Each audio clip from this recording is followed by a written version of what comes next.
Oh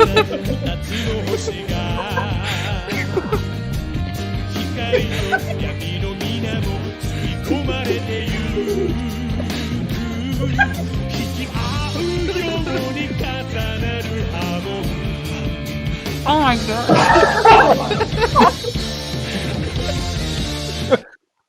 Hey! Hey. Hello everybody and welcome to the first ever Animation Breakfast Con! Woohoo! Oh My identity has been revealed. I am not a bird. Oh no! Oh, no. It's the biggest revelation today is that you're not a bird. My enemies. There's just a human mask. There's a bird underneath it. That's incredible. Yeah, welcome everybody and welcome to everyone on the call! Woohoo! Hi. Oh, Hope that you were I'm all still doing reading good. from that intro. That was the best thing I've ever seen. I'm glad that you liked it. I was trying not to lose it, and I was not doing a good job. We thought you guys deserved Awesome. it. You know, a proper intro. There's a big reason that we made you guys audible and then showed you.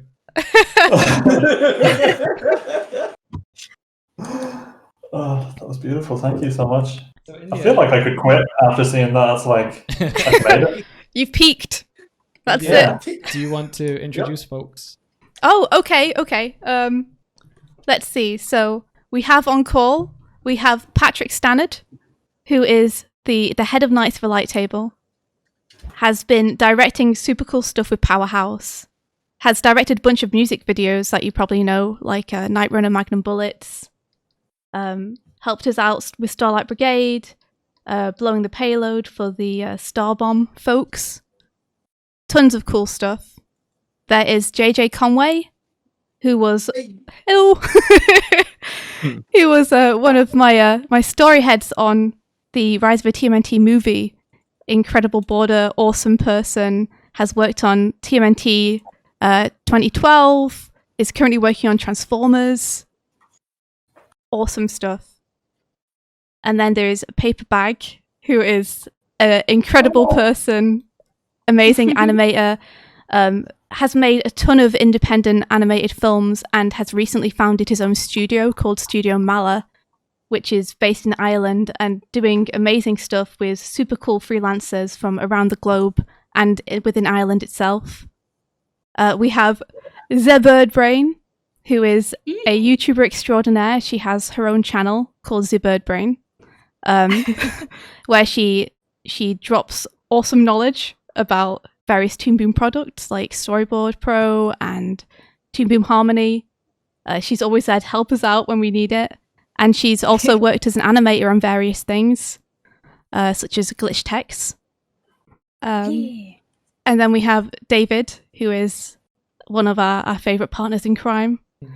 He worked on Starlight Brigade with us. He's the creator of Space Maria, if you guys have seen that lovely space lass around Twitter. He's working with Odd Gents at the minute, worked on King's Quest, has done a ton of awesome stuff with some awesome people. He's like art director there. Yeah, Panzer Paladin he recently worked on, did some game art for that. Yeah, in high demand always. Dog. Hi. What a guy. And then we're just a bed and a bed and a bird. Yeah, that's what we are. Yeah. Birds Sure. of Burr, yeah. A bed and a blur. So what is today about, India? Today we're going to talk a little bit just about animation stuff. We had a few people asking us about stuff about graduating and how to break into the industry, what kind of stuff they should do to get into the industry, what they should focus on. And we figured it would be great to get a bunch of people who have a bit more experience together and just talk about everyone's journeys, what everyone thinks about various topics, and hopefully it will help people who are in that position. So the first thing I was going to ask you guys about is a lot of people are worried about what to expect after graduating. And I think it's something that's not touched on very often, but I think it's a pretty important topic on how to present yourself as professional and also avoid unprofessional work offers. Because a lot of people, when they first get out of university and go into the industry, are so desperate to get their foot in the door anywhere that they will pretty much take any job, even if it sometimes means working for very, very low pay. So do you guys have any stories, anecdotes, or advice on how to kind of avoid that kind of thing and learn to value your own work? Who would like to go first? I could quickly Mm-hmm. give a few examples. I actually fell into a lot of those traps when I Didn't we all? Yeah, when I finished up college, but I fell into those traps like in the summer of the year before I graduated. So it gave me a little bit of foresight when I actually graduated. But I did a lot of like searching those, those like freelance directories of like, make me 10 stickers for my app for $10 or whatever. I was scouring all those things, just trying to find anything. I took a lot of those jobs, and some of them were okay, but a lot of them were like just. And to me at the time, I would see like, €100 for 3 weeks work. That's incredible. And I was taking all that stuff, and it really put a lot of pressure on me very fast, and I wasn't making any money. So yeah, I had to learn. Like, I don't know really what to add to that apart from like I fell into those traps, and you do really have to be careful. And it seems like something that could be talked about a bit more in college is like how to value and how to price your work once you get out. Because one thing that's usually not taken into account by a lot of people is, apart from like, pricing your hours, is also pricing the time you've spent studying and all of that stuff. There's a lot to kind of count up. So you do have to do a bit of research, I think, before you even get started. Yeah. And how you're going to even deal with clients when it comes to actually charging. Yeah, because do you feel like that? Sorry, go ahead, please. Oh, I was just going to add on to the talking about like knowing how long it takes to make something. I think that's something a lot of artists should put conscious effort and time into, is like find out how long it takes you to draw and to finish something. Because once you have that number, then you can look at like, all right, well, what's minimum wage and like, what am I worth? Because a lot of people overestimate how much they can draw in a certain amount of time. Mm-hmm. And that gets them into trouble. And so they'll be like, oh, like I can do that animation in a day. And they're looking at a week's of work. And, and then what they're doing is they're accepting a week's worth of work for a day's worth of pay. And that's just, that's just not good. So I would say that like, find out exactly how long it takes you to animate something, time yourself, or draw or whatever, get something from start to finish. Add some buffer room on there. I'd say probably about an extra, depending on how long it is, probably about another 10-20%. And then just, see how much you're worth. If you're doing freelance, understand you don't have a 401k with freelance. You're not getting, if you're in the US, you're not getting health insurance through your company through freelance. You're getting taxed afterwards with freelance. And so up that price, make it more expensive, because animation is expensive. And it should be, because otherwise what you'll end up doing is you'll accept something for a lot of money, and then you'll do the math later. And you're like, oh, I did that for like 58 cents an hour. Yeah. And Yeah, that's just not sustainable. And sometimes people do that, and then they're like, oh no, I got scammed. I'm like, well, you have to kind of know what you're worth. And they're like, oh, but next time I'll do better. But they don't know that, like, they say next time they'll ask for a better price, but they don't have anything to back it up. So like just asking people to like know how much time it actually takes for them to do is like super, super important, because you can do commissions for like an art for like years and you still don't know. So like, yeah, time yourself, and sometimes streaming is a good way to do that, because then you can just focus on what you're doing for a couple of hours. Yeah, And you it's can true. kind of know. Yeah, logging your hours is a good thing to start doing early. Like, just get a timer on your phone, and once you start your workday, just turn it on. Even include your lunch break. Don't even take that hour out. And just take note of like how much you've worked in a day, and not that you have to go to your client and say, here's the exact amount of hours I've worked. It's more for you to get a good gauge on how long it generally takes to do stuff. and you can count that towards how you build yourself in the first place. Yeah, exactly. Yeah, there's also a lot of unforeseen circumstances that would make a project either go longer through revisions or, the client's not fully happy with the work that you're doing, and so you have to revisit it and put more time, and that definitely affects the quote. So always try to keep that in mind, that you have a little bit of a buffer, a little bit of a cushion, just in case, like, oh, I need an extra month on this. It'll still be worth it if I put another month into this. And kind of on that point, making sure you kind of, if you're working for like a flat rate, make sure you kind of understand, like, something that really screwed me out of college when I was doing kind of more freelance projects was kind of just like this endless cycle of revisions, because I didn't know to build in any kind of safeguards for myself. Mhm. It's like I ended up taking this project for or my buddy and I did this project. It's like a 10-second animated like TV bumper and we're gonna do it for $1,500. But like we didn't have any kind of limitation on there were no limitations on the revisions to it. So we ended up producing two finished 3 different versions of this thing because the client wasn't happy, and it ended up taking, between 2 people, we were splitting $1,500 over this like 3-month project. So that breaks out to like $250 a month. And that really taught me a lesson about making sure that I every project I did after that, I would kind of define the steps of approval.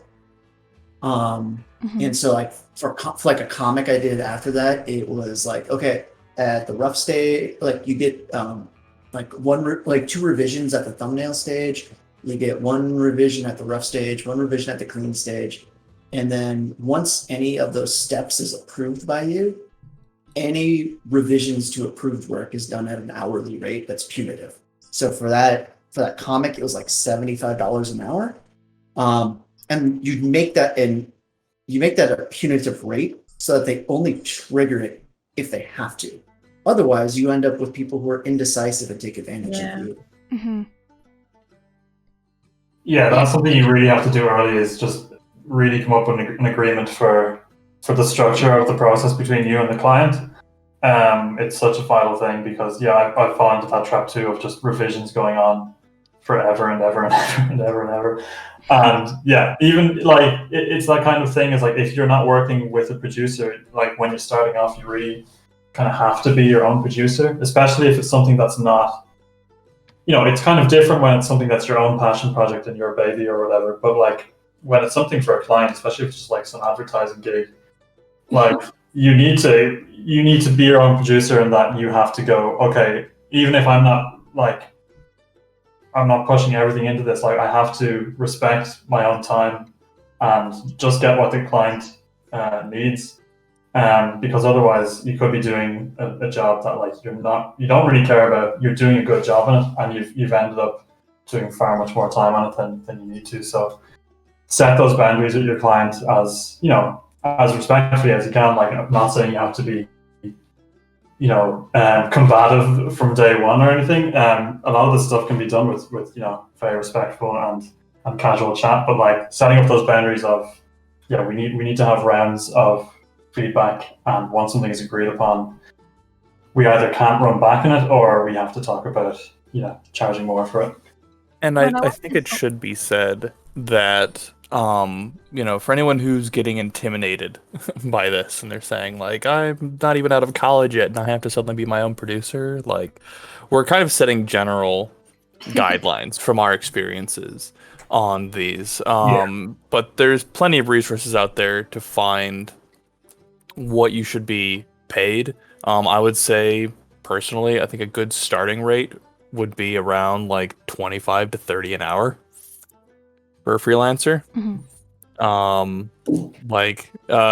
If you guys want some hard numbers, but like this is just like where we're just trying to kind of give you some general guidelines to help you avoid falling into scenarios that are going to result in you working a lot of hours for little Yeah. to no money. I will add that I didn't do any of this stuff, but it's just I would have avoided a lot of pressure and pain if I did, and yeah, it's more of a warning to just stuff that I retroactively could have done better. Yeah, Yeah, I get the feeling that a lot of this advice is going to be stuff that we wish that we had known earlier in our career. 100%, yeah. Very specific things that happened to us. Yeah, like I was one of the people who didn't do this. I do now, but I very much wish that I'd done it, 10 years earlier or something.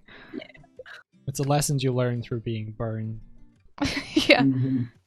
Well, one thing that our school taught us that I still think about each day is because we had a class called Preparation for After School, if I translate that in English. And one of our teachers told us that when you want to freelance and you want to discuss your rates and your work, and when you discuss the price, because it's so hard to put a price at first, right? It was like one thing that made it a bit less hard for me was, let's say that you say, okay, this gig is going to cost that person $1,000. Then you kind of watch the reaction of the person. If the person is like, oh, that's perfectly into my budget, then you're like, oh, but it doesn't contain like the revision rates. They're like, oh, okay. And if the person is like, it's a bit short on my budget, if you really want that project, and it's actually like, because you always have to ask more than what you think, because sometimes you're gonna get less, right?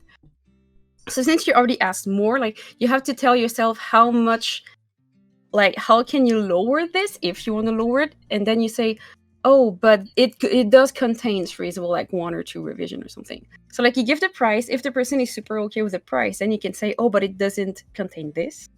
And if they're not sure about the price, then you can wage in and say, oh, but it does contain this thing. I don't know if I'm explaining it right, but it really helped me doing my first freelance gig at first. So Yeah. Yeah, no, that makes perfect sense. Something that helped us a lot on nights was that we would have various stages depending on how much people were able to pay for. So if people didn't have the money to pay for, everything that they wanted animation-wise, we could say, okay, well, you might not be able to afford, Starlight Brigade standard animation, but we can do, held animation, limited animation for this amount instead. So it gave people kind of an alternative and also an incentive to pay more, because it was like, okay, if I want to have everything on ones and I want really, complex character animation and complex designs, and I want this amount of it, then I can see like where the money's going in terms of paying for that extra time and man hours to be put into that. Yeah, I think finding the balance of quality and speed and effort is definitely that bar I think gets raised over time. The more work that you do, and so it's like how good can I do this, in a week, and like you guys were talking about earlier, like timing yourself and trying to find that sweet balance where you can do good animation or illustration without taking a day on just 1 second or something. Yeah. I mean, David, for you, you also price yourself as well as for animation and storyboarding, which are things which you also do. You do a lot of illustration. And I've noticed that for illustrators just graduating and wanting to get into stuff like character design or even just stuff like concept art, the prices tend to be extremely low that I've seen for commission rates.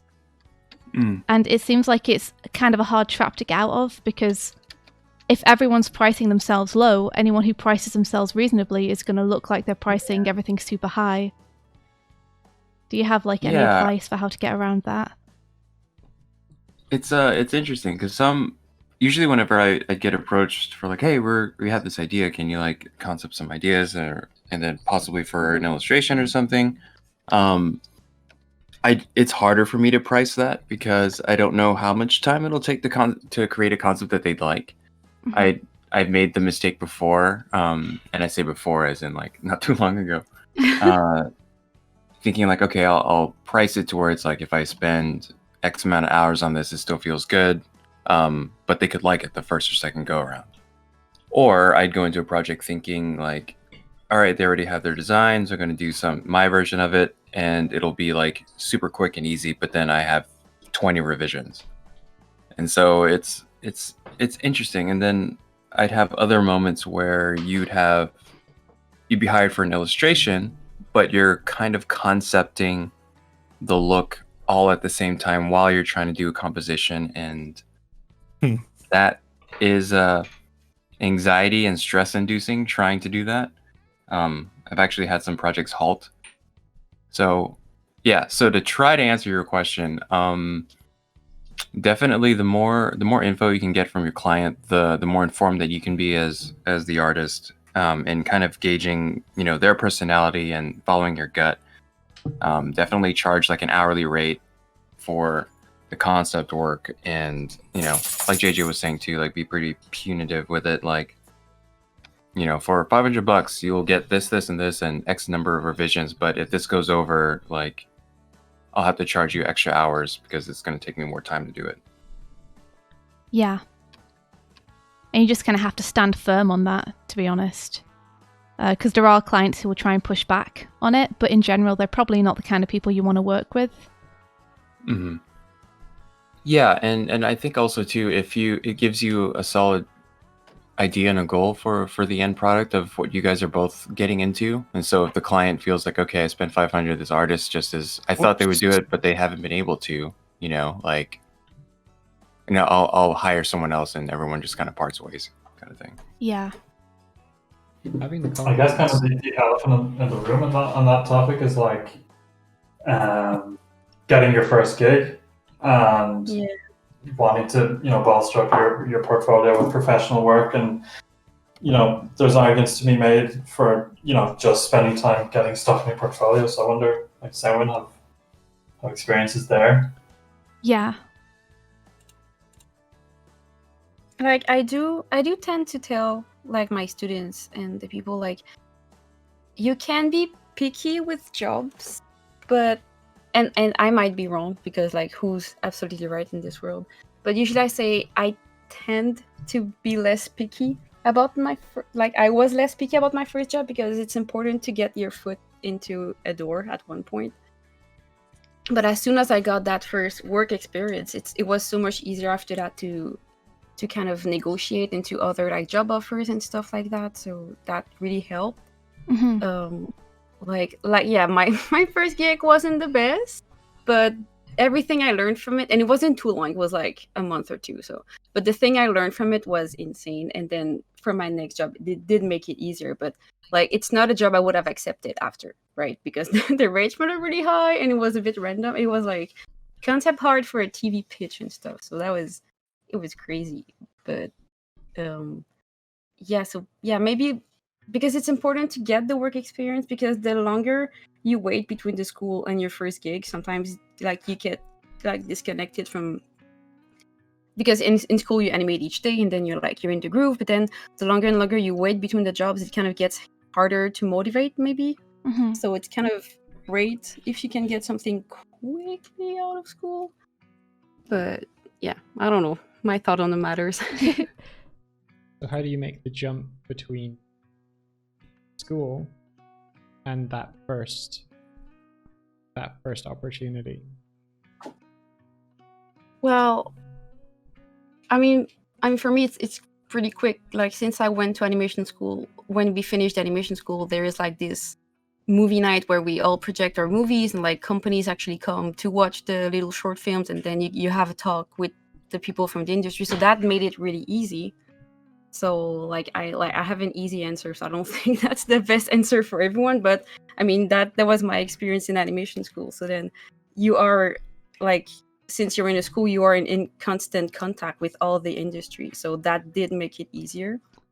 Yeah. I think that's kind of a good point, is that, right, so you're out of college and you need work.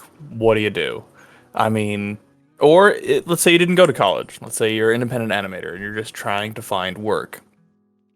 There's two things. You need to know where to go, and people need to know you. So how do you get yourself out there? You find a community. Yeah, like I think communities like the Peg Bar are fantastic. I think having an Instagram or having a Twitter and kind of cultivating an audience is very important these days. Mhm. I think like going to events, obviously when it's safe and healthy for everybody to do so, is good. I meet a lot of people at places like the Creative Talent Network Expo, CTN is one that I go to, and we do a lot of recruiting there.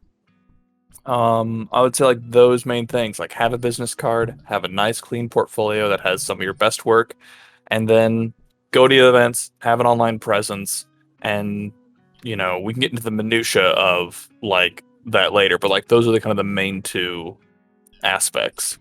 And then eventually you'll start getting offers. And if you're not getting offers, or if you're taking your portfolios and people are saying like, hey, do this or do this, like understand that what they're telling you is they're saying, I need you to put this in your portfolio so that you can qualify for a job at our place. Yeah.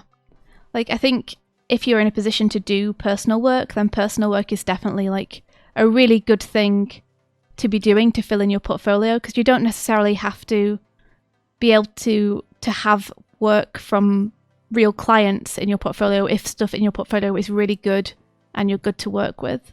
So if you're unable to find someone to hire you, just being able to produce either your own films or your own pieces of artwork that you think are of the quality that people are looking for, I think is a huge deal.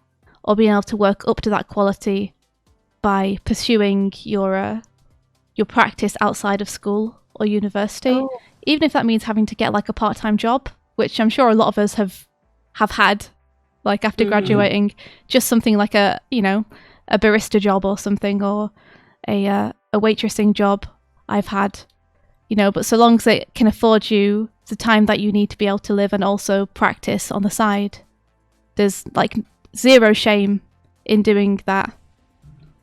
And I did say that I had like an easy, like I had an easy card in there because of the school and the network and stuff. But at the same time, there's so many people graduating with you, so it's not because you go to school that you're gonna get a job. Like it's not automatic. Mm-hmm. And as you say, like one thing that can really help is when you get out of school, sometimes like having a bit more than what your schoolwork is, because at the end of the day, if everybody has the same portfolio, like it's with the same assignment and stuff. One thing that really helped me and my best buds from animation school to find a job quick was that each year, like we took part into project. We took part into 48-hour animation challenges. We took up on ourselves to take weekends to like draw something and like to push it outside. So when we graduated school, instead of having just one short film, we had like 3 because we did all the other animation challenge and stuff. Mm-hmm. So, and don't wait to have final work to put it out there in a way, because if you wait, I think it's great to kind of build like if you want to post on Twitter, on Instagram, if an animation takes you like 6 months to do and you only post it when it's done, then it's 6 months where you didn't get any traction. So it's great if you can post update and stuff. So like I think it's not always about posting like the most final stuff on these. Like in your portfolio, yes, but in like your socials, I think it's great to just show that you're active and making art. Yeah. I think the years of the animation festival are kind of dwindling because of that. Because like, why am I waiting for it to show up at Ottawa or something, where instead I can just put it online and get Exactly. 10 times as many views in like a week? So one thing I kind of I cheated in a way in college, because a lot of our college films that we were making, the guideline was usually to save it and it would be released at a film festival. But I just kind of started posting work in progress things on Twitter without permission. But I think a lot of that stuff is what got me work. And I when I started out, and even not that this is about getting followers and stuff, but the way I got a lot of attention to my animation starting out was just posting really rough work in progress GIFs of shots I was working on that I thought looked good. And that was the bulk of my portfolio, like stuff that wasn't cleaned and colored and composited. So if you've got stuff that's looking good and you want to just get it out there, I'd usually say put it out rather than like sitting on it for 6 months and getting it composited and stuff. Particularly if you're working on your own film or something like that, because it'll get you a lot more traction than, you know, waiting till this whole thing is finished and releasing it and it possibly not getting seen by a lot of people. Having just bits coming out every now and then, and then when your final product does come out, it'll have a lot more eyes. But yeah, posting work in progress stuff goes such a long way. And in fact, sometimes in the run up to you building a showreel, it can kind of replace having a showreel. Like I got job offers just based off stuff that I posted on Twitter, and Tumblr wasn't used at the time. I don't think it's used anymore. But I was posting stuff on Tumblr as well. And that was kind of it. And a lot of the time now, I guess one bit of insight I can give is being someone who looks at portfolios when we have job applications. No matter what, like especially if it's an animation position you're applying for, the first thing that's going to be looked at, 90% of the attention is going into your showreel. Nobody's really reading the the write-up on like what you've done for the past 5 years. No one's even looking at the years of experience. It's like if the showreel looks good, that's the first thing that's going to get people's attention. It is amazing how hard that is to tell people sometimes. Yeah, because like you get these you get kids coming over and they have their parents there, and you'll tell them, yeah, the resume doesn't matter, and they go, oh, excuse me. Yeah. I don't even know if I look at the resume when I think it's mostly I look at and out of curiosity to see if maybe they worked on something with one of my friends. Yes. But like that's only after I've looked at the portfolio. I don't even look at, I know a lot of people are concerned about like having a good school on their resume, but like the name of the school does not matter. Yep. It's Not about the work in your portfolio. And like, in theory, that good school is going to teach you and train you and give you the opportunity to create good work in your portfolio. But that's, again, it's the portfolio reflecting that, not the name of the school. Yeah. And if you can, I know a lot of people that have been able to do that without, the big names. I think in the industry, the only thing I heard like school-wise about like, and that's usually like local studio. Like I know I know some studios I worked at, if they saw a certain school in the resume, it was not like, oh, we're gonna hire that person because of the school. But since they've been working, like they've known the school for years, they know that this school in their program, they like, for example, instead of having they know that this school, for example, teaches a lot of teamwork, so that they know that usually people that get out of that school know like multiple things about the animation, like that industry, like that you do not just animation, but like they're sensible to everything around it. So like they kind of know that's going to be more of a team player, but that's barely like meaning anything. It's just like, oh, they know that school, like, oh, they know that. Or if you say, oh, I took this class online, like, oh, well, they know this class. So it can like generate discussion during like an interview or something. But to say that you're not going to get hired because you didn't go to colored is completely like crazy. Yeah. Because I've heard it. Some of my students said that. I'm like, no, it doesn't matter. Can I digress from an alternate take on the resume stuff? Yeah. I definitely read all the resumes, and I definitely read people when we do applications for jobs. You guys are right though, like for game industry, like we especially look at the reel. If we're looking at animation, we look at their portfolio.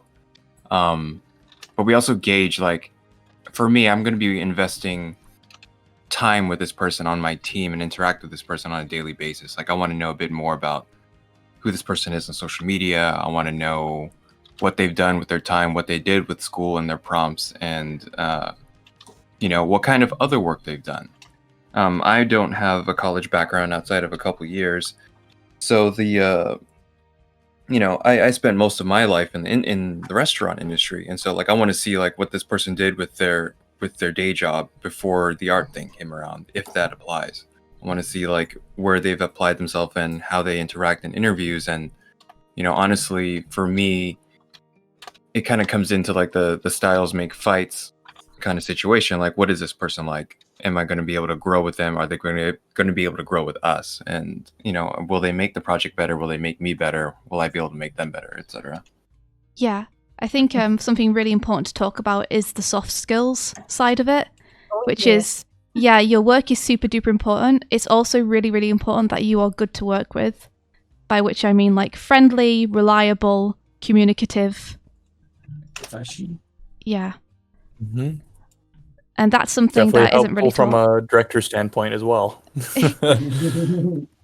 Yeah, like the people that are rehired are the people who are, great to work with. And that's something which isn't really taught in schools or colleges very much. But I think that's kind of the side that isn't glamorized as much, is like having a social life, going out, experiencing things, and being an interesting, fun person is also important just for working with people in general.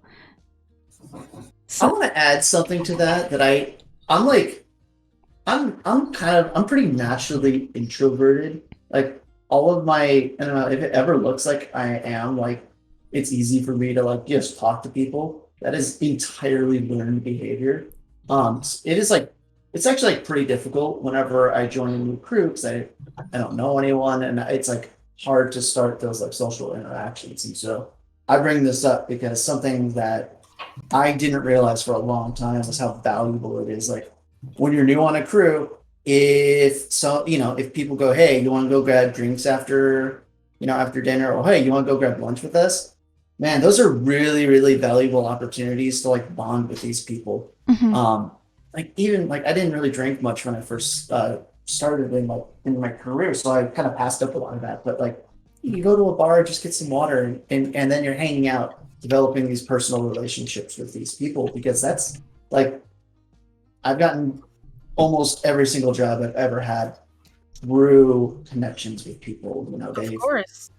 When I know someone, like if someone has a job opening, they'll ask me, yo, do you know any board artists? And I'll go, oh, check out this person, check out this person. That's kind of how this industry works. And so like there's so much value to allowing yourself to have that personal life outside of work, outside of the actual job, and taking the time to spend time and develop relationships with people.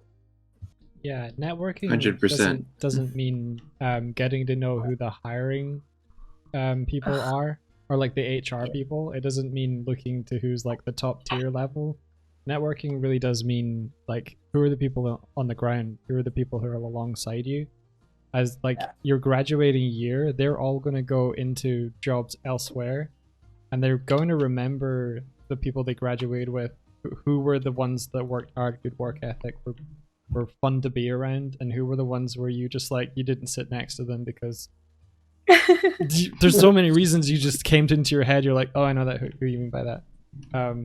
Because it's really important to know that who you're like working alongside that's the generation that's going to move forward. Who are going to become the next, Brad Birds, or the next, all those directors that you know the names of. They're the people who are working alongside you than the people that you are working towards, because they're going to get old and retire.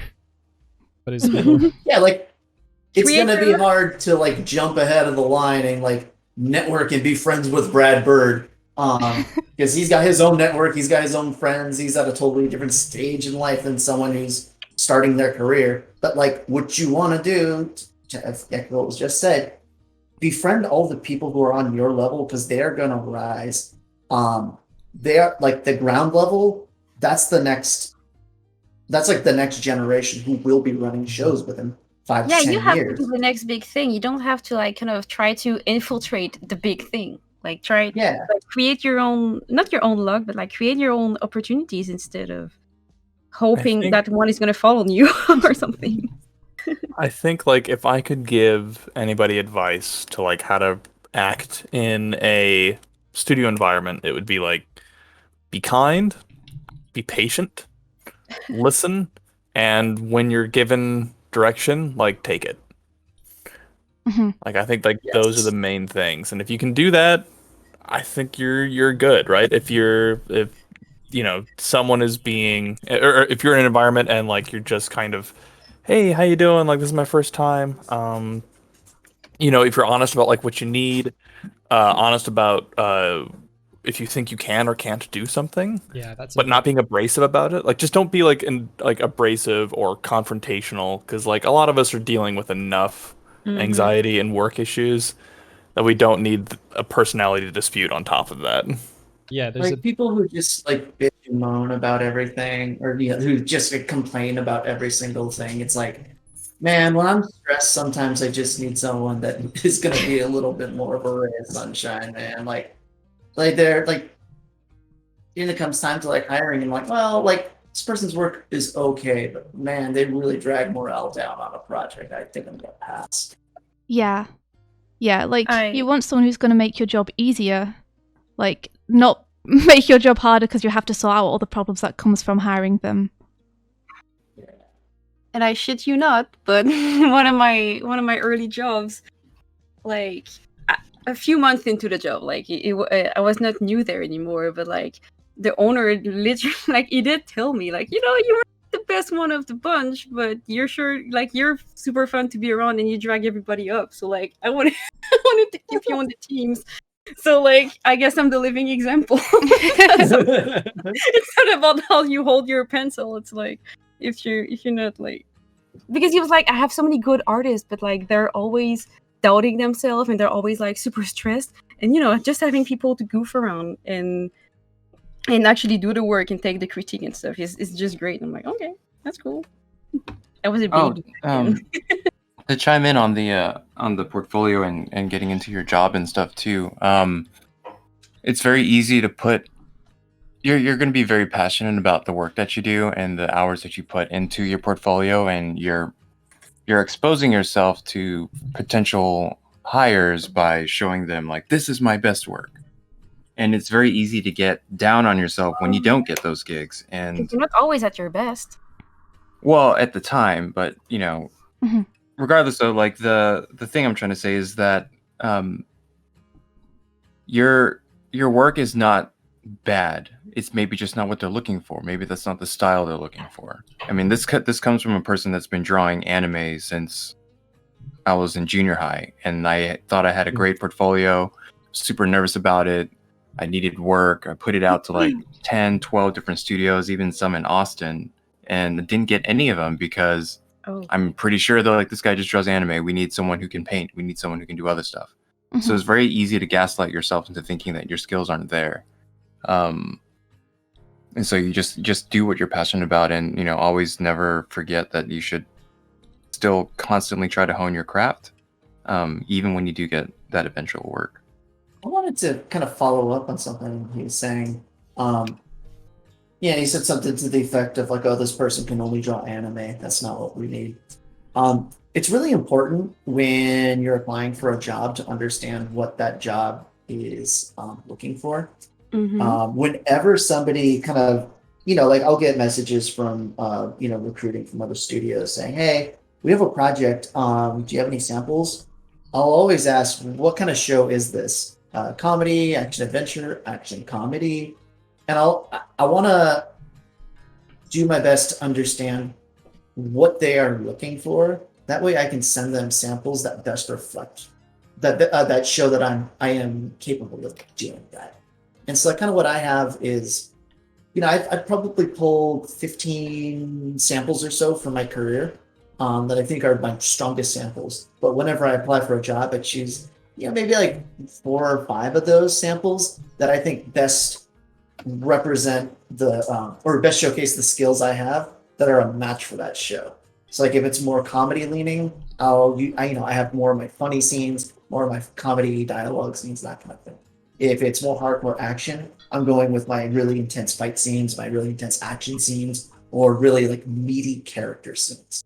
And it's really important to understand that you need to have, or it is going to really benefit you to tailor your portfolio to the job. Because unfortunately, I've been in positions where I say, hey, I want to hire this person.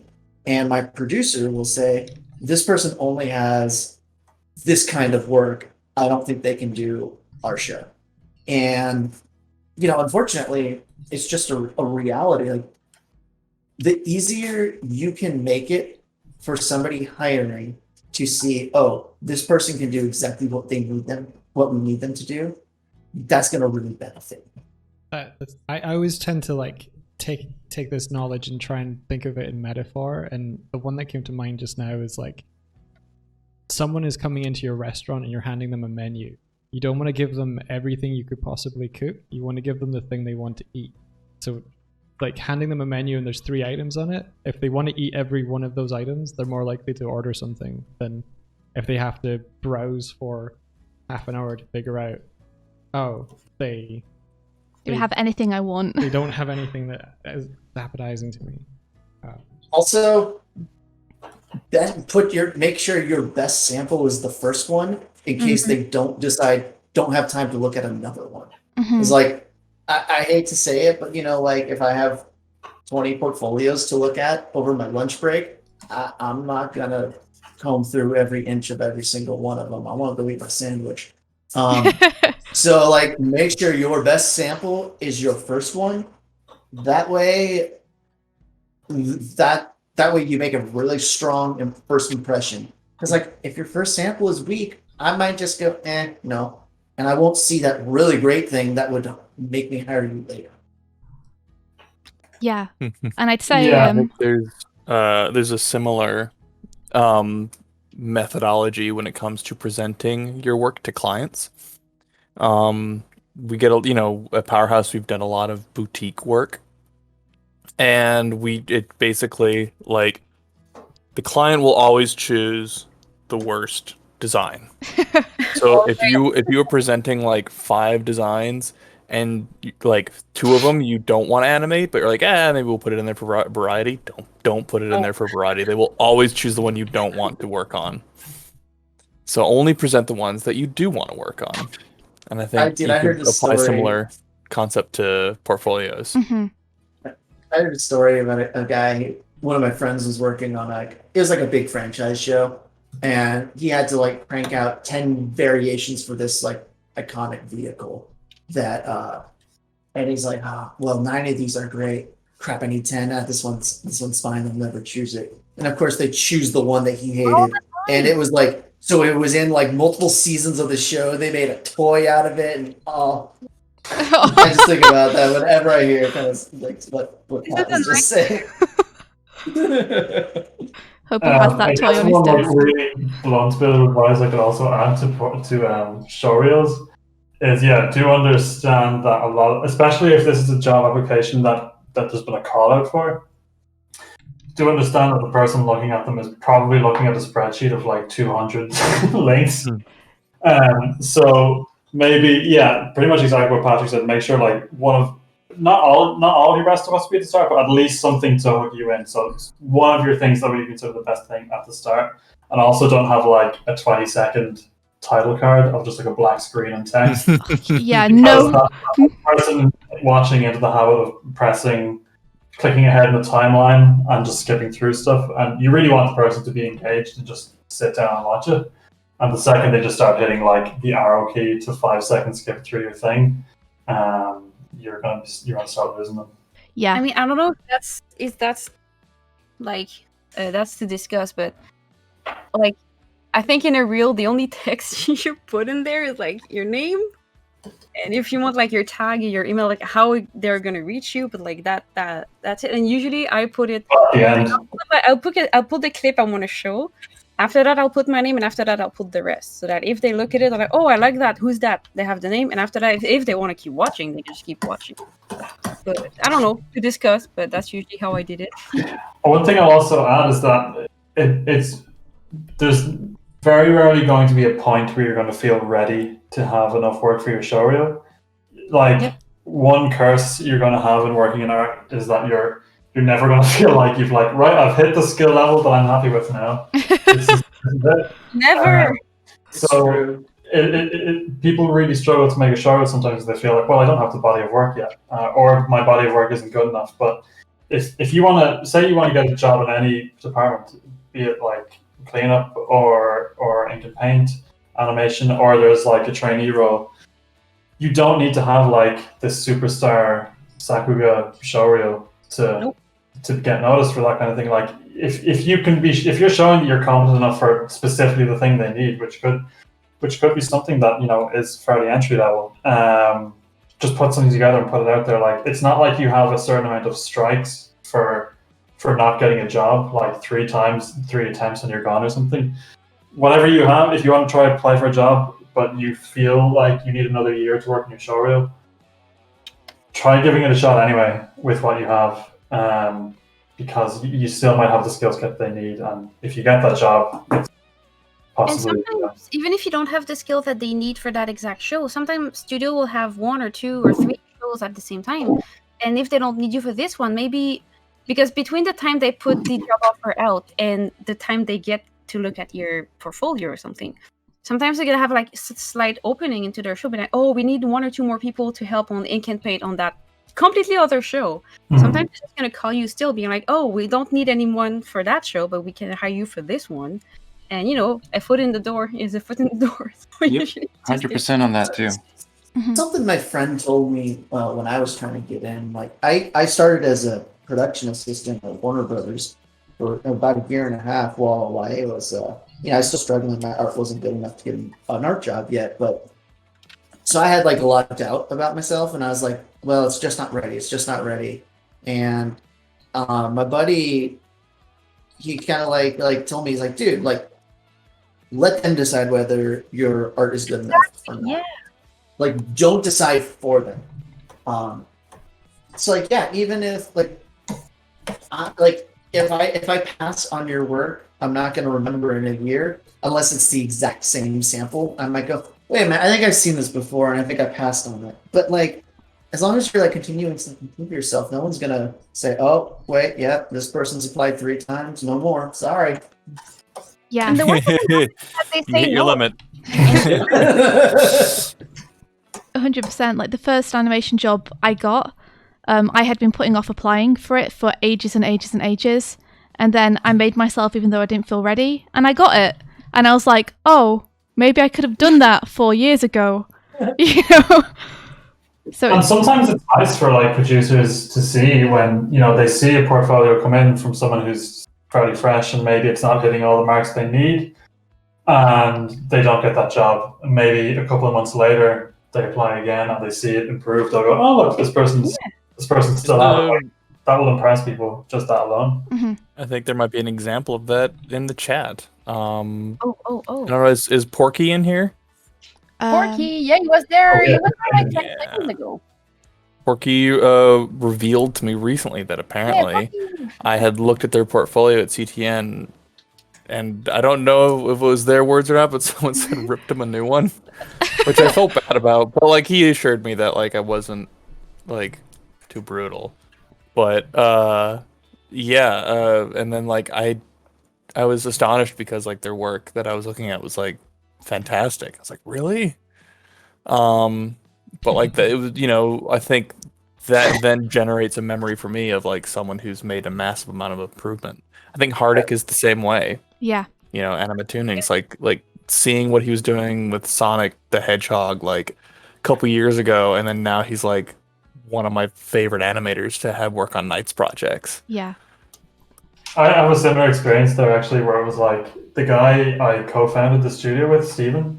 He's a good bit older than I am, and like he previously was a managing director at a different studio, and I applied for a job there when I was in college.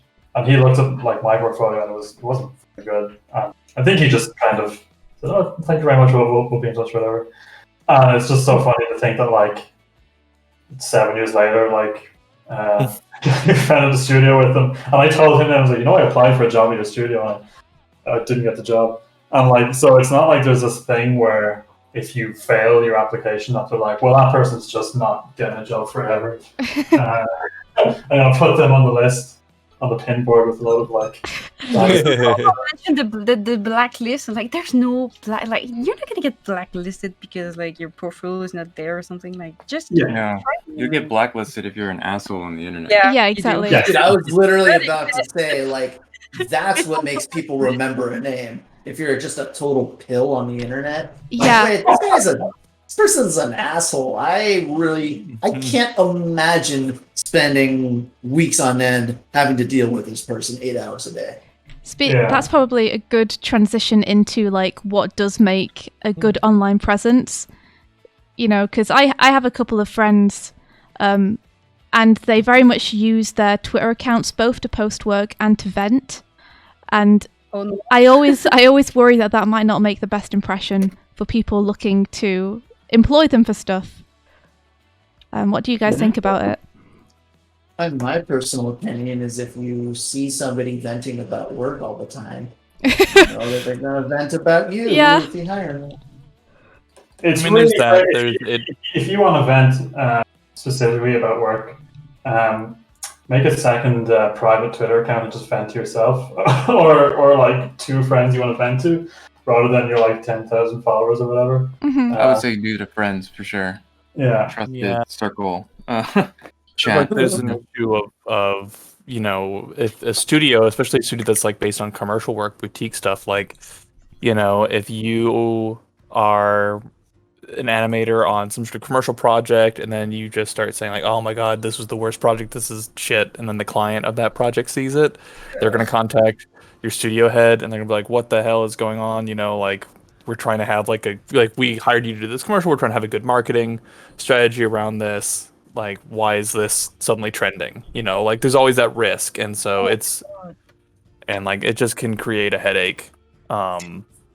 Yeah, always be careful with how you use social media in general. Like, I've had people send me their Twitter like as a kind of stand-in portfolio before. Like, you know, I've got working my portfolio. I'm like scrolling down once and seeing like a racist tweet. I'm like, well, well, nope. It's like it's kind of asking for trouble. So like, it's just. It's a bad way to, I think, apply if you're just going to just send your Twitter. I really just try to focus on the work. And yeah, just don't be horrible online. Don't be horrible online, kids. Yeah, really helps. It's a mantra for the ages. It's very slippery. Yeah. I've had so many, even somewhat, I guess, like innocent tweets or things that thoughts, personal thoughts that I'd want to put out that sway into a little bit of a bias into something or an opinion, and then I think in my head like, do I have time to respond to opposite opinion? Do I have time to? Do I even want to open that door? And I'm like, I got too much other things to do. I'm delete tweet, like, not. Yeah. Do you want to spend the get rest to of know the night me. on Twitter defending yourself? You know, Right. sometimes it feels good to write it and then just get it out of your system and then just delete it. That's an I interesting do thing that a lot. for young animators and young animation fans, is like, there's this idea that you know, people who have worked on a show that is popular, or, you know, a mildly famous person, are like untouchable and unreachable. And that goes both ways, because like you get a lot of people that like will complain about a show they don't like on Twitter and say like some nasty stuff about it, not knowing that like 3 people that follow them worked on that show or were the creators of the show or something. And yeah. People see that stuff, and so like if you're like doing stuff like posting a screenshot of like a show and being like, look at this really stupid frame, like, the person is an idiot. Like, especially when you're quite young, there's this idea that like, yeah, that's not actually going to get to the person who did it, but a lot of the time it does, and you can genuinely hurt people by doing that stuff. I think it also demonstrates like a lack of understanding about the process. Like that's one of the things I think that happens to almost everybody who works in the industry for a while, is you get a lot more lenient on your opinions about movies being bad or good, because you understand what goes into it and like how things can go awry, even when you're doing everything right. Dude, and people who like are roasting, you know, like roasting cartoons online, they seem to forget that human beings made those, and it just really demonstrates like a cruel lack of empathy. That like if you're just a rando old fan, it's like, okay, whatever. Like, if you're actually somebody aspiring to enter this industry and you want to be, and you want to make these things, like, dude, don't associate that kind of thing with your name. Because, like, God forbid you start calling out, Steven Universe artists, thrashing them, and then 2 years later you're trying to, you send your Twitter, and these people you're being a total pill to online are the ones reviewing. It's like, oh, wait a minute, this person is super unprofessional, they're super immature, and they're just like really, really cruel. I think we should look elsewhere. Yeah. Like, there's a difference between giving your opinion on a new movie that just came out and straight up like bullying the movie. Like, you don't need to, like, if a movie come out, they're like, oh, the character design are so ordinary, they're so bad, like, and then they start like just bashing it. I'm like, no, you can say like, oh, well, this might have been done some like another way. Like, be constructive. Like, it's not because they're not talking to the person directly that they're not hurting anyone. So, like, just be constructive if you really want to put your opinion out there. Yeah. Yeah, I don't even think that unsolicited criticism is also something that, like, just keep it in your trusted circles. You don't need to put that to your public Twitter account. And well, like, the way to think about it is, like, if you're gonna start randomly giving someone criticism, imagine you're in a bar or in a cafe. Like, you wouldn't walk up to that person and be going, exactly. "Oh, this shot I felt that you could have had a bit more." Like, they didn't ask. your outfit is not good. Yeah. Well, like you said, people often, I think people don't realize that a lot of the artists who work on these shows, like, we really get emotionally invested in what we're doing, and we really love the shows, and we're really trying our best to make them good. Even if you don't end up liking them, people have put their all into it. So it's always worth thinking about, how much work and artistry has gone into it, even if you don't personally like it. I think that's the thing, is that, like, the hours that people put into this, the amount, because, like, the animation industry, like, as a whole has got the opposite problem of what Twitter usually talks about. And I'm obviously overgeneralizing, but things that we see often, the discussions that we often see on Twitter is, look at these lazy artists. I was just Get gonna the say, characters on model. And, like, do you know what it's lazy the exact animators, opposite. You know what? It's not lazy, you know it's being efficient, if anything. You know what animation lazy animators make? None. No such thing. It's so hard. Oh my god, this brings... Oh, no, go for it. I was just going to say, like, just to finish the thought, I was just going to say that that's where the frustration comes from. That's why there's such a big clapback from animation Twitter when people start saying that, is because it's the opposite problem that's going on. It's overwork and underpaid and underappreciated. And so, like, it's counterproductive to the more important goals that we're trying to reach, which is better pay. And, like, if you just start labeling animators as lazy artists, like, oh, they just draw for a living and they can't even do that right, like, there's a real impact for that, and, like, it's detrimental to the conversations we're trying to have. And sometimes that stuff just isn't important, and like screenshotting weird frames out of context, just like have you watched season 1 of The Simpsons lately? Oh man! Like, there's so much stuff in there. It's like, this is terrible. It's like, it's still hilarious, but there's so many frames where, like, they just colored that guy completely wrong for, like, an entire scene, but it doesn't matter. Like, it's still great. I love it when people screenshot what they label like bad or lazy frames that are off model, and they're the frames that make it work super well, because they're the smears and the ones that really make it feel alive and wonderful. It's like, no, it's making it better. You don't understand. If people had access to screenshotting stuff and posting it online when season 1 of The Simpsons was coming out, like, there would have been people going like, this is a lazy, terrible show for babies. And it's like, it's still one of the most well-held up shows. I mean, look at it, like G.I. Joe from, like, the 80s. And a lot of it's what makes them like that isn't the animators, it's time and budget. Yeah. That's the main culprit.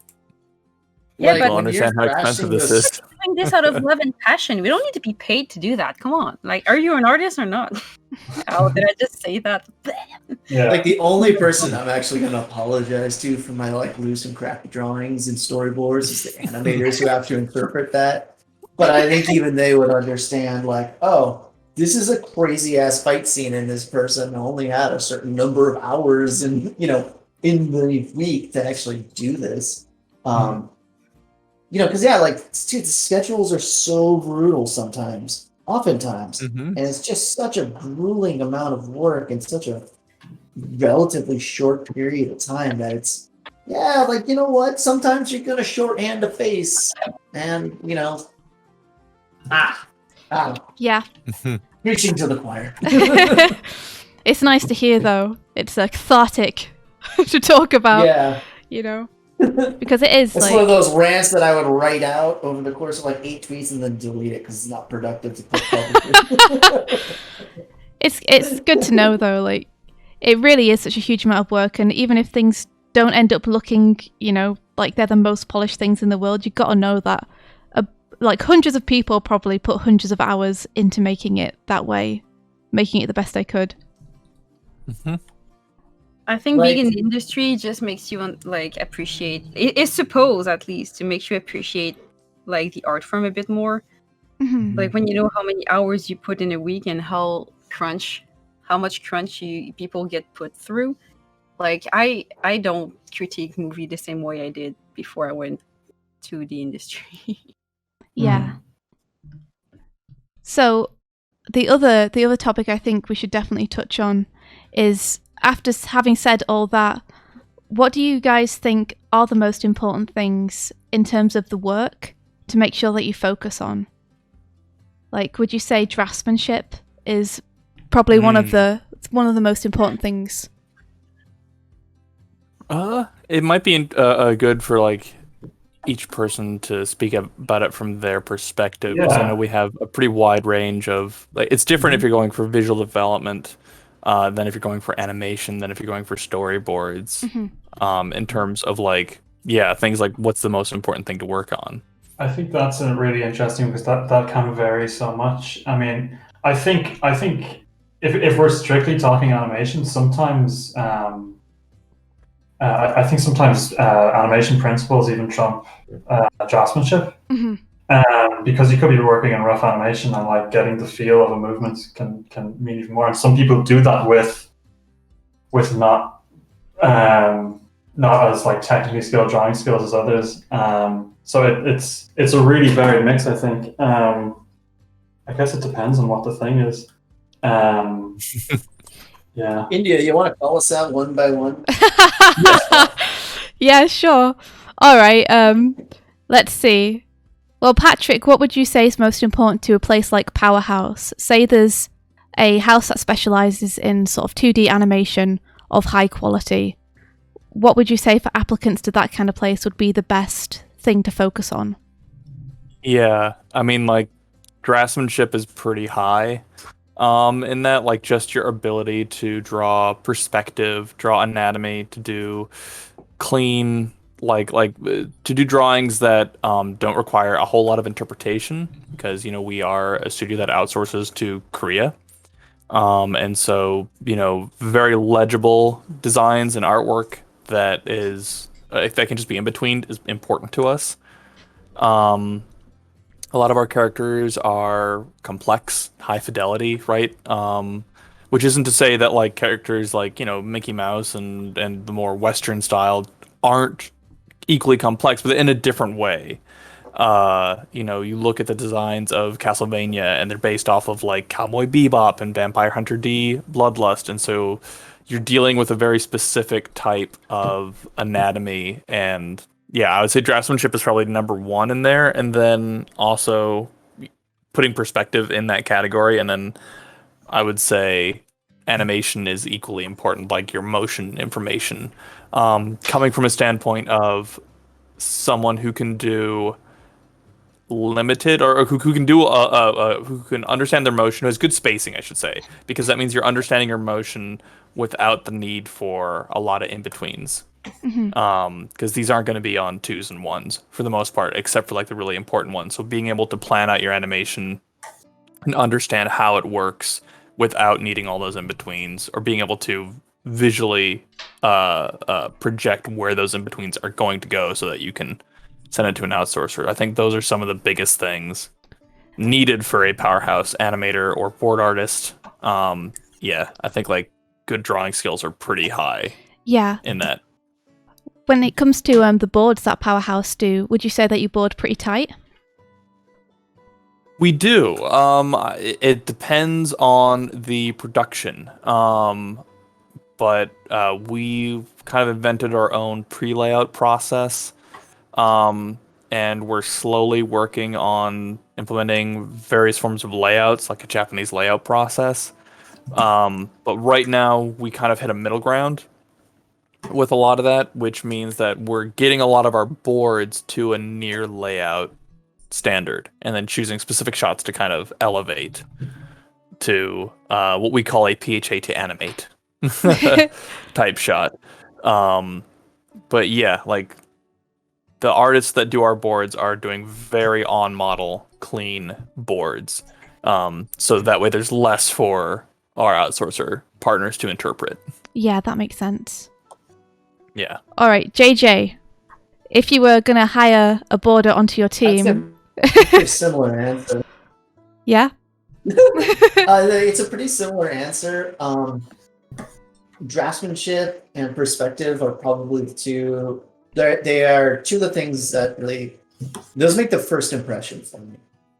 I think I mentioned before, just kind of like Twitter and stuff, but I think if there's like the single biggest red flag when I'm looking at a portfolio is going to be bad perspective, because it's the kind of thing that just it's just glaring when you see it. And so often, like, I don't know, I kind of describes, I don't know if anyone else kind of has this experience, but like usually within 10 to 20 panels, I know which stack this portfolio is going to go into, because so many of the things that are important are obvious within those first couple panels. Yeah. If the perspective is bad, bam, red flag. I don't want to be fixing perspective on a 7 pages of script.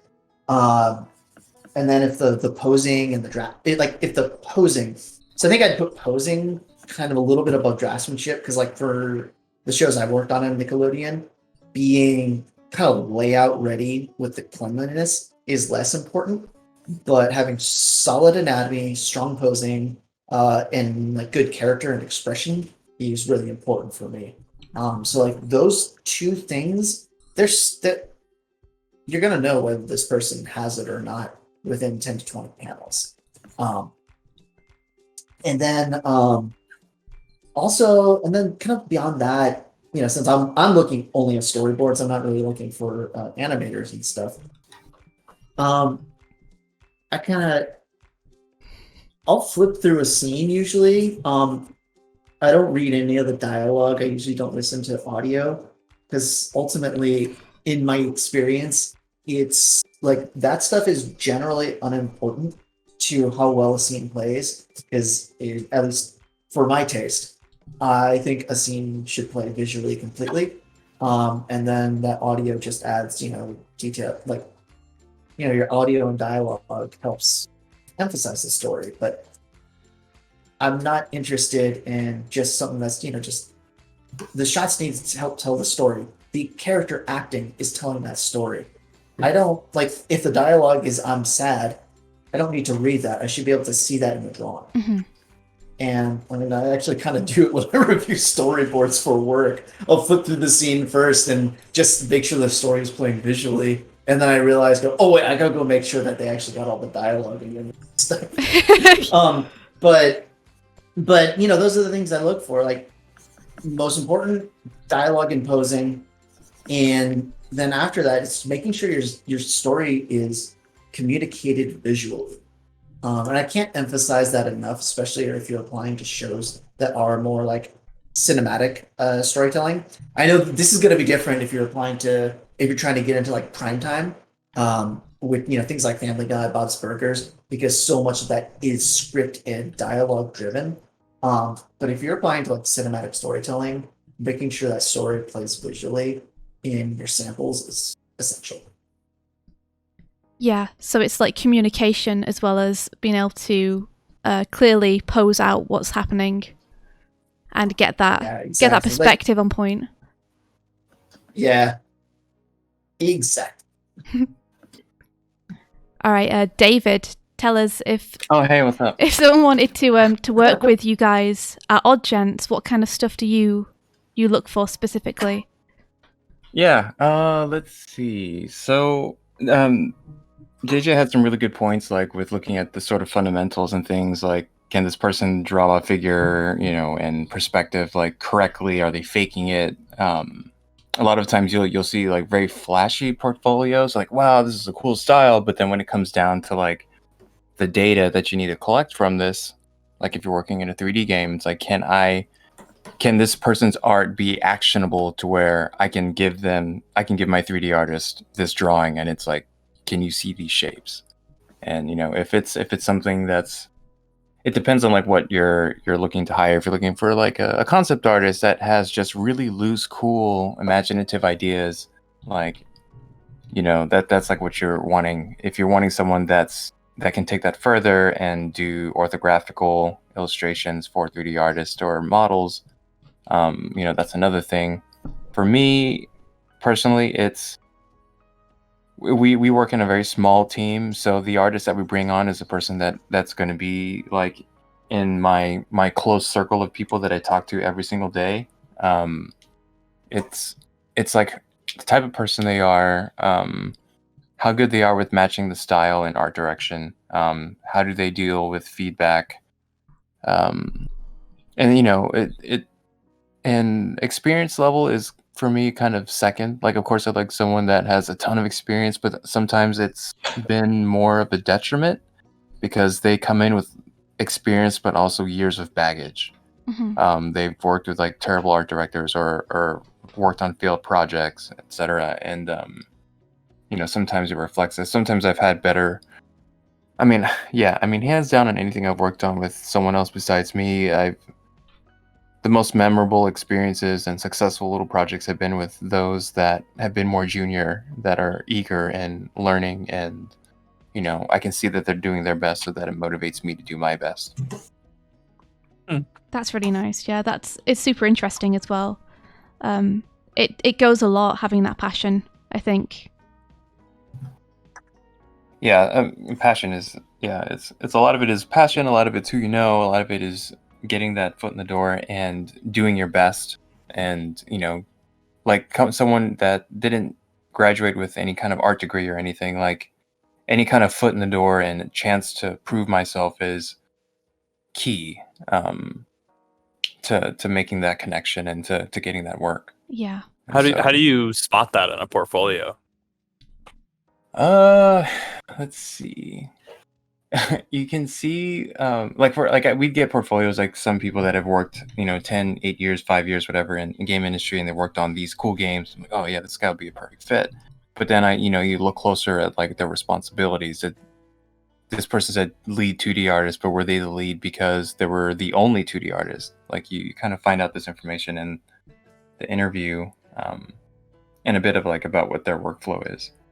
Because we've had a few folks that, we haven't really looked into a lot of 2D animation or 2D artists, so it's very easy to like kind of fake 3D reels, like put this impressive clip, and you're like, oh no, I made that tree in the background and this ground, Yeah. not this cool animation that's going on right here.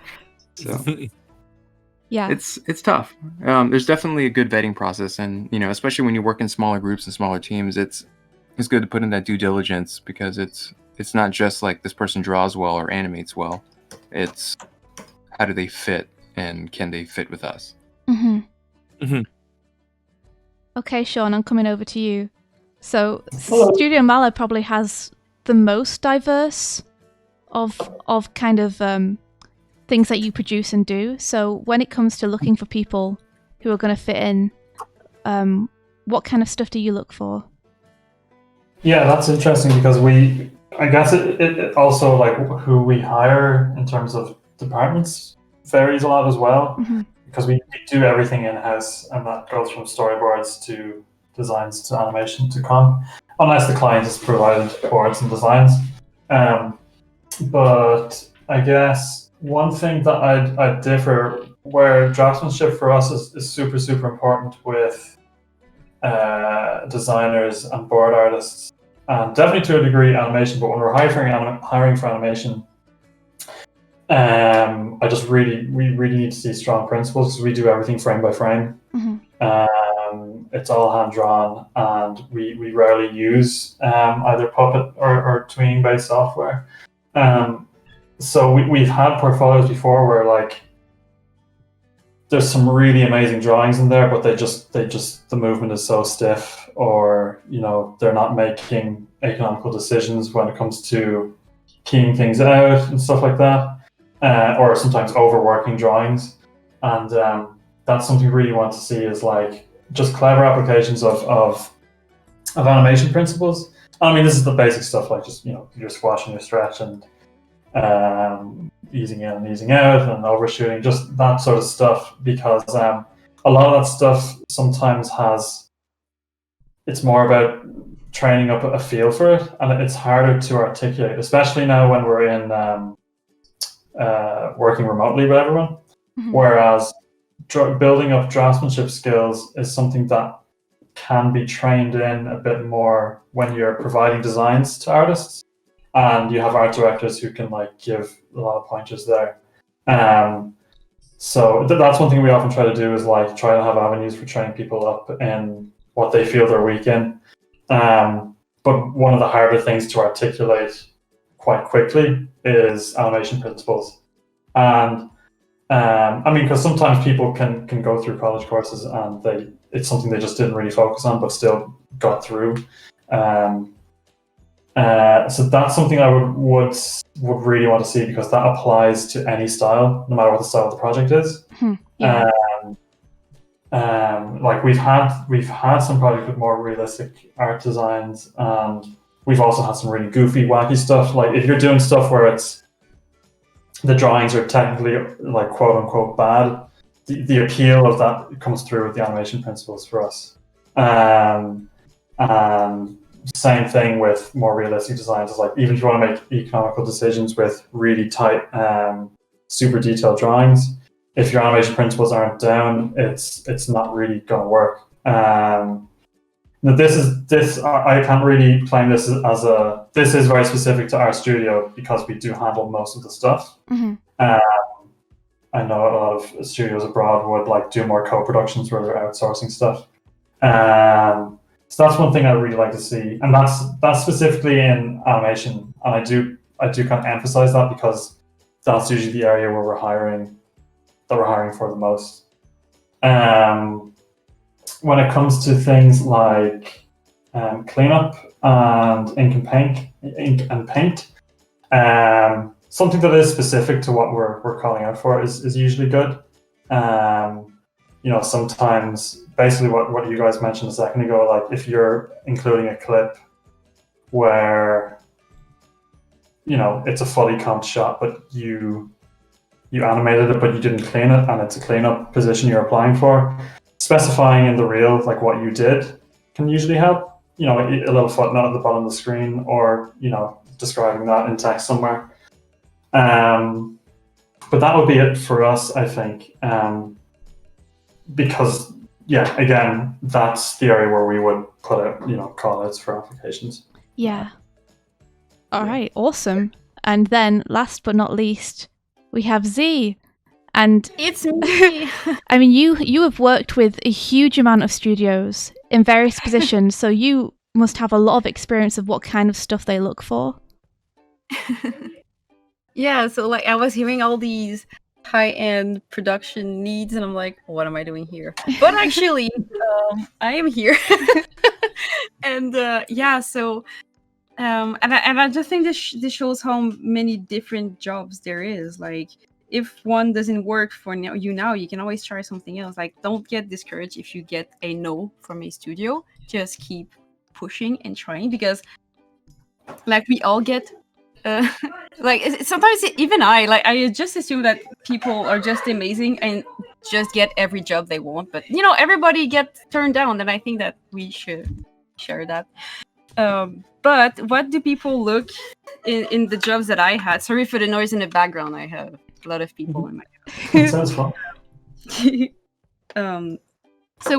So if I can maybe give the what in TV productions, like for animation and rigging and stuff, we were looking for. Usually it's like we want flexibility. They want somebody who's reliable, like that actually finishes their stuff, because sometimes especially when you start out, it's easy to just get a scene and be anxious over it for like 3 days and actually not like do it.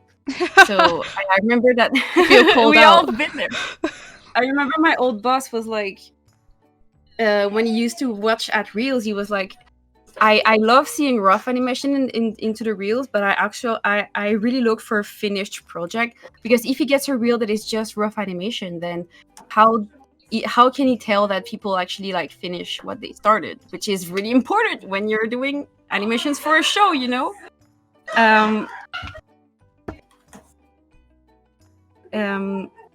Also, so like, yeah, flexibility, reliability, and finished stuff is something they really want to see.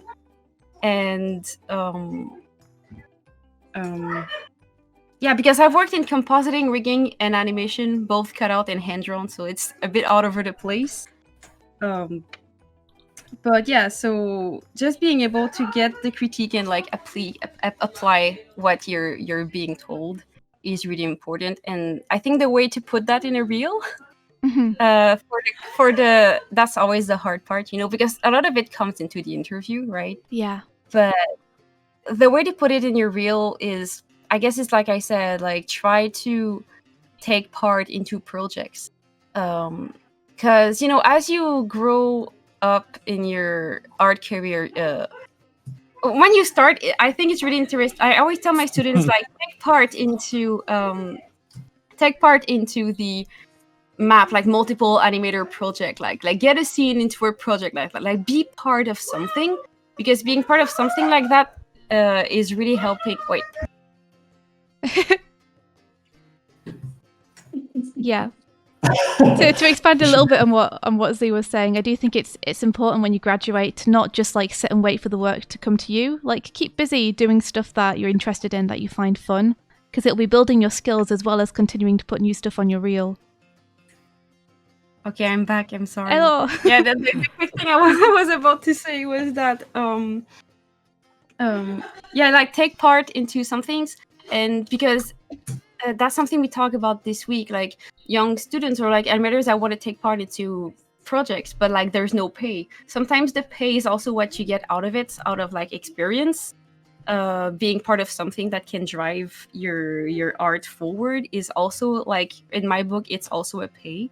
Doesn't mean that you should animate a palette for someone for like $50. That's not what I mean. But if there's a show that you really care about, and like I did like a Starbomb animated thing earlier with like I animated Cloud for like 3 seconds, but that animation has like thousands of views on YouTube, and people actually found my art by this little piece I made. So if you care about it, I do encourage you to take part into projects that you want to do, because this is going to buff up your reel and actually show that you can accomplish something in a team. And that's usually something, especially for TV animations, people will look for that so much. Yeah. Something because you which need to both drive yourself to do something. something which our flatmate says, which I think is probably a good shout if you are stuck on whether to take on a project or not, is that there's like 3 different things it could be, and it needs to be at least 2 out of 3 of them. It needs to either pay really well, have a team that you really want to work with, or what was the third one, Mike? Exposure. Hot dog. Exposure, says Declan, or it's going to be for a really wide audience and is going to get you well known and get your work out there. And if it's got 2 of any of those 3, then it's probably worth doing. If it's got one, then you can do it, but only if you like are really, really into the project. And if it's got all three, it's a no-brainer. And the last thing I can say about like for like TV animation and stuff is because I just thought about it. Sometimes we are worried. I was worried we are not fast enough. And my boss always, like my 3 bosses, told me the same thing. They're like, you will get faster as you do it. Mm-hmm. Learning to get a better timing or being better at like doing the animation itself is not like it doesn't take the same time to learn it, right? If you get a good posing, if you have good timing, the speed will just come as you animate on the show. So like I do know that my bosses were looking less for speed than for quality, and this is if you have to do like a test, either a rigging test or an animation test, from what I've been told, it's always better to finish the test to the right time, right? Mm-hmm. But if you have to choose between handing over a crap test in time or handing over a very good animation, but maybe like if you have like a 5-second scenes to do, if you do like maybe 4.5 seconds or 4 seconds instead of the 5, but it's actually really good animation. I've been told that it's better to do that than to hand over like a crap 5 seconds animation. Yeah. Because if they have to choose, they will get to speed as the season go. But if they don't have the good basics of animation, like the fundamentals, then they're not gonna learn the fundamentals of animation on the show. Yeah, that's what I meant. Sorry, I'm losing my English. No, that's a great point. Like I see a lot of people saying they don't want to do a project until they get to a certain skill level, but my argument is always, by trying to reach that skill level through doing the project, you will get much closer than if you didn't do the project. And if I could chime in for a sec, like when I'm putting together a team, if I could staff the entire team with Kevin, Melina, or Cheeses, I would. Yeah. But like I know that's not realistic. And so oftentimes like I'm looking for like the potential in people. And I will often hire someone who I know, like I recognize this person's green, they have a lot of potential, and if I got 3 slots on a storyboard team, right? It's like, okay, I have 2 really strong artists, so I can take my time and make sure to build this artist up to that potential that I see in them. And that's a good lesson for studios too, because some studios like they have a hardship like not like having the employees. Oh wait. Oh, I thought my computer closed. Oh no. Still here. But yeah, so I think in hearing that actually makes me super happy, because I think more people should invest into their artists and their employees in a way. Yeah.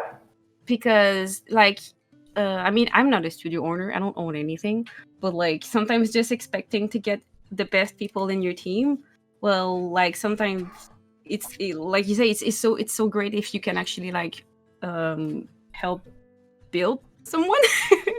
No, that's not the right This word. is one of the reasons that like being a good worker is important.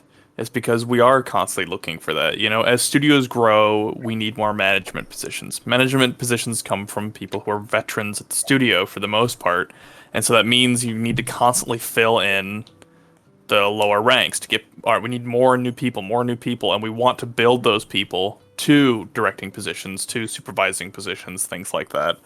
And so, you know, tying it back to what are we looking in portfolios, what are we looking for in employees, like I think it comes back to that. Be a good worker, be someone who's nice to be around, who's, you know, like you don't need to be the life of the party, you just need to be someone who's polite and pleasant and just someone who takes direction well, who like if they're told to do something, they will do it, and then they might even add their own flair to it or something, but like they do what's asked, and they elevate the whatever project they're on. Yeah. That's a great way to put it, to elevate something, you know? I kind of have this like weird analogy that like I find like good storyboard artists, like you can tell like the parts that they are excited about.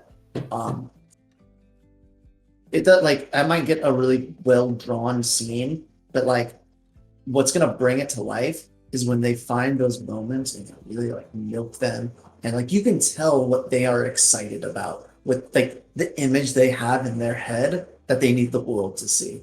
And like to me, that's what makes like a really good storyboard artist come to life. And they might not even be the best artist on the show, but as a storyteller, their stuff really just sings. Yes. Man, that, I mean, we're at time, but thank you guys so much for talking to us about this. I hope that people have found it useful who are watching. Like, I think this was honestly a dream team. Like, so great to hear all your guys' takes on this stuff. Thank you so much. Do we want to do a Thank quick you for recap? thinking of us. Oh my god. I mean, yeah, for sure, Pat, if you want to like summarize what you think the most important takeaways are for people who are just graduating and are feeling a bit lost, then It's like don't be too hard on yourself, right? Studios are looking for new artists to bring in who they can improve. So the important thing is that you are a kind person who's just good to be around, who elevates either like the team's morale, who elevates the project. In terms of your portfolio, I would say work on that draftsmanship. Make sure that like the stuff that you're presenting is clean. Have an online presence. And if you do have really strong opinions about all these different movies that are coming out and you think this is garbage and this is amazing, be careful who you tell that to, because you might be talking to someone who worked on the thing that you think is garbage. So exercise some patience and understanding, and just keep drawing. beautiful. Oh, India. Yes. I have something that I wrote a post-it so I don't forget this. One thing that I really want to say to people who are either just graduating or very close to graduating, because sometimes, you get job offers before you graduate. I will say, like, don't judge a show by how, like sometimes it's, because I hear my students, oh, I don't want to work on that show, it looks like crap or something. I'm like, every show has something to offer for you. You just have to find what it will offer to you, and especially when you start out, this is not the time to be picky and try to work on a masterpiece, because it takes time to get there. I have some students that are like, oh, I want my first gig to be a feature films, and I want to direct something before I'm 25. I'm like, whoa, if you do that, like, there is steps to be taken, little guy. Yeah, exactly. Good luck. Get ready to not. Yeah, and like be open, like learn different softwares, learn different types of animation. Of course, it's good to specialize, but to specialize, you have to know what you want and what you can do. So like, you have to try a few things, and I'm pretty sure that everybody in this room worked on some pretty embarrassing projects. Yeah, but the like best the first thing, gigs. like the best thing to come out of it for me is always the people. Like, because no matter what project you work on, no matter how like good or bad it is, if it's something where the people who are working on it are excited, like, you're gonna meet some cool people and you're gonna make some awesome friends and you're gonna have some cool experiences and you're gonna get some fun stories to tell, whether they are stories of disasters that happened or stories of triumphs that you had in your team. And I think that's the most important thing, is the people that you get to meet and spend time with in the industry. Yeah. Can I add to that a little bit? Yeah. Go for it. So I think that's really great, and like to the main thing to remember as well, if you're trying to like only work on your dream project, one of the mildly there's a light at the end of this, but one of the mildly depressing realizations I have is like you're kind of, as an artist, never going to be fully satisfied. You're never going to get to a point where you're like, yes, I'm exactly where I want to be with my skill level. Like, no one. It's kind of impossible to achieve. So if you're constantly comparing yourself to someone else, like, I feel like I'm improving, but I'll never be as good as this artist. That artist is thinking the exact same thing about someone else. Yes. And again, yeah, like me, like look how Miyazaki is not like skipping over the hills. He's like, I'm the best animator guy in the world. Like, but be proud of what you have to treat yourself. Yeah, like you have to have respect and love for yourself, even if you're like just working really hard at it. Like, set those boundaries between what you want to achieve and just treating yourself with respect. Like, take a proper lunch break, go go for walks, like do other things, like especially if you're a young animator. I know if you're, and I mean, I'm often jealous when I see animators who are really good and they're like only like 15 or something. But I do remind myself, like, well, I still enjoyed my teens and I did stuff Exactly, that I yeah. liked. So like, if you're a young animator and you've gotten into it and you have a knack for this thing, just be careful that you don't just define yourself by it, especially in those years. Like you should still enjoy the freedoms you have with that youth, and you know, enjoy being an animator, but also just like don't define yourself by it, and you don't have to measure your actual worth as a person with it, because a lot of people fall into that trap, and it can stifle their own creativity and stifle their own actual mental health too. Yeah. And some of us are pretty old too. I mean, I'm What? closer to 40. I'm closer to 40 than I am 30. So Old man Lou. Ooh, sleeves. I also quickly answer a question that I saw come up really quick in the chat. I forgot who was saying, but they were asking, what should I do if a studio is, I think, quote unquote, sandbagging you, like not replying with your applications? Should I keep trying or should I just give up or whatever? If it's somewhere you really want to work, I would say don't stop sending in those applications. Like at Mala, one thing we try to do, and it can be hard, is reply to everyone who applied, even if they haven't gotten the job.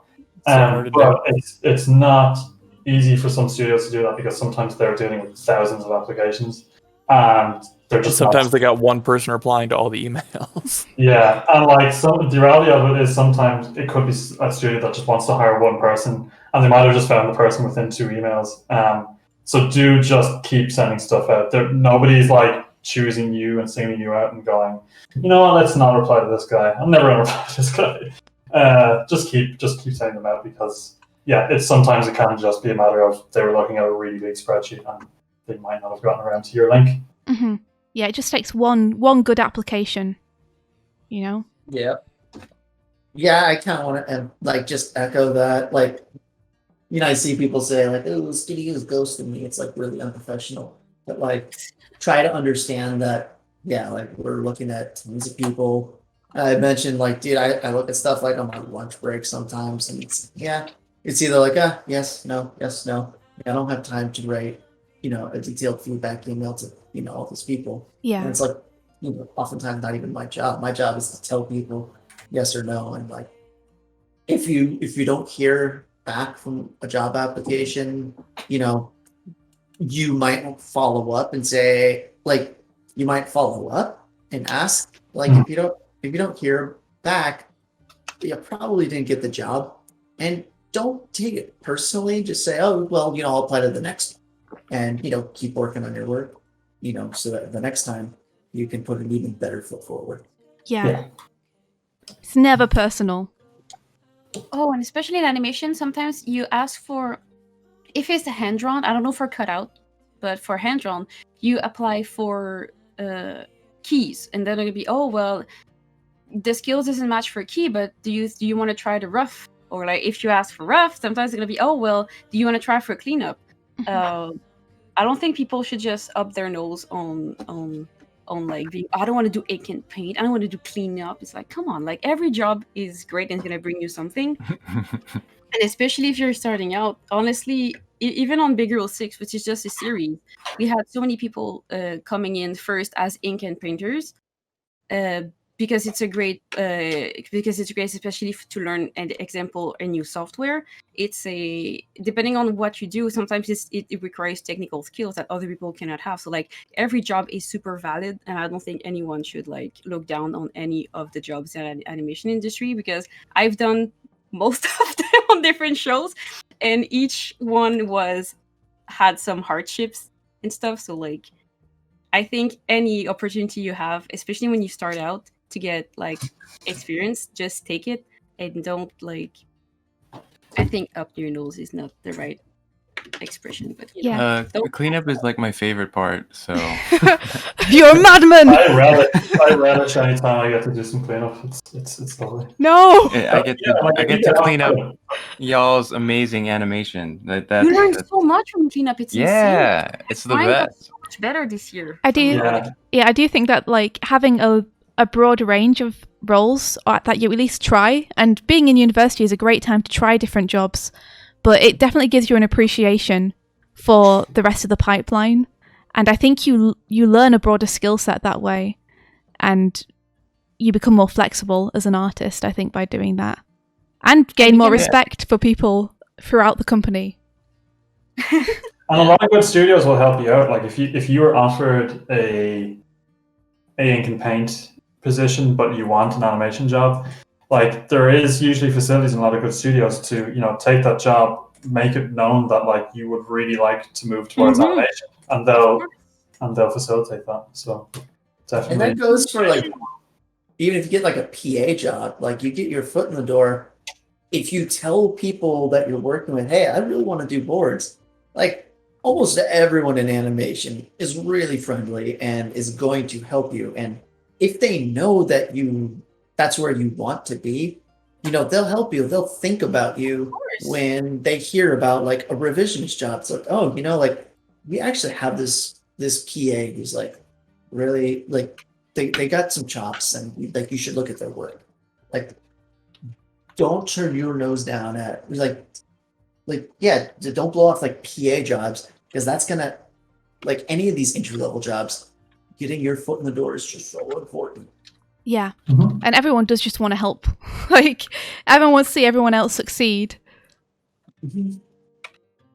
Yeah, like we're a lot of us are an introverted bunch in the studio, so we're all nice. If you make it known where you want to go with your stuff, a lot of people will be more than willing to help. Yeah. And if you're not nice, you're probably not going to last long.